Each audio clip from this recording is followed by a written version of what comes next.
Ito, meron tayo rito ito-troubleshoot na Montero na Gen 3.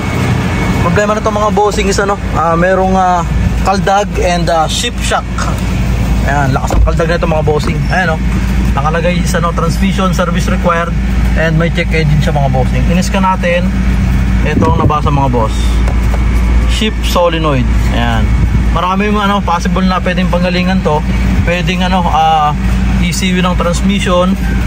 Pwede ring wiring, pwede may mga putol na wiring, ngatkat ng daga, or pwede ring valve body or solenoid mga boss. Troubleshoot natin to mga bossing. Update ko kayo kung ano na nakita natin problema rito sa Gen 3 na to. Alright, para meron din kayo idea pagka naka-encounter kayo ng ganito. Okay mga bossing, ito na yung update sa Gen 3 natin mga bossing. Ito yung problema is transmission. Naka-indicate is transmission service required mga boss. Ito troubleshoot natin. Isa naging problema is ito shift solenoid mga boss. Ito yung stock na mga bossing. Ito yung pang test natin. Meron kasi tayo dito mga transmission. Tinest natin kasi parehas naman siya ng socket. Tinesting natin kung mawawala yung check engine tsaka yung indicator na transmission service required. Silpak natin ito mga boss. Yung same naman sila ng socket, nag-okay siya, and nawala rin yung check engine and hindi na siya pending. Ayan, ito hanapan lang natin siya ng shift solenoid. Sana may makuha tayo. Pagka wala tayong nakuha ng ganito lang, ibig sabihin buong valve body mga boss. Ayan, ito yung valve body, dyan nakakabit yung shift solenoid mga boss. Sana makakuha tayo ng shift solenoid para hindi gaano mabigat.